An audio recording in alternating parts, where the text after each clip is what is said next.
Сәлем достар, бұл видео тәттіні өте қатты жақсы көретін жандарға арналған видео. Бұл көріп тұрғандарыңызда снекерс пирогы міндетті түрде жасап көріңіздер. Өте балғын, жұмсақ және керемет болып шығатын пирог десем болады. Алдымен қамырын дайындаймыз. Барлық керек ингредиенттер төменгі описаниеде дайындап аламыз.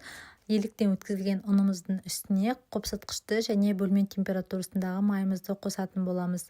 Менде 82,5% сары май, дүкеннің сары майын, және де міндетті түрде бөлме температурасында май болу керек, мұздатылған немесе ерітілген май болмауы қажет.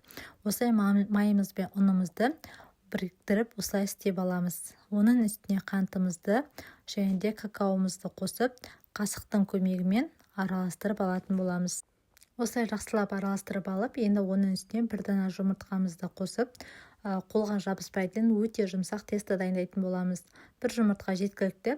Сол кезде бізге қолға жабыспайтын жұп-жұмсақ керемет қамыр дайын болады. Енді осы тестімізді біз әзірше қойып қоямыз да, ал салмасына кірісетін боламыз. Салмасына бізге сүзбе, кукурузный крахмал, жұмыртқа, секер және де қаймақ қажет. Ең алдымен кукурузный крахмал міндетті түрде болу қажет. Кукурузный крахмалды творогтың үстіне қосып, оның үстіне қантымызды және де қаймағымызды қосамыз. Қаймақ менде 25% қаймақ, дүкеннің қаймағы. Қаймағымызды және де бір дана жұмыртқамызды салып алатын боламыз. Барлығын осылай қосып алып, енді блендердің көмегімен жақсылап тұрып біркелкі масса болғанша езіп аламыз. Егер блендер болмаса, миксердің көмегімен езіп алып, осындай масса шығаратын боламыз. Бізде салмамыз дайын, ал енді тестімізді осылай ыдысымызға орналастырмас бұрын екіге бөліп аламыз. Бір бөлігі осы жанына бортиктеріне, ал негізгі бөлігіне, астыңғы бөлігіне осылай қамырымызды қолдың көмегімен жайып шығатын боламыз. Менде 22 сантиметрлік. Осылай барлығын жайып алғаннан кейін мен міндетті түрде стаканның көмегімен осылай басып дайындап аламын. Видеода көріп тұрғандарыңызда бұл тек астыңғы бөлігі, ал екінші бөлігін осылай қолымызбен жанынан бөліктеріне орналастырып шығатын боламыз.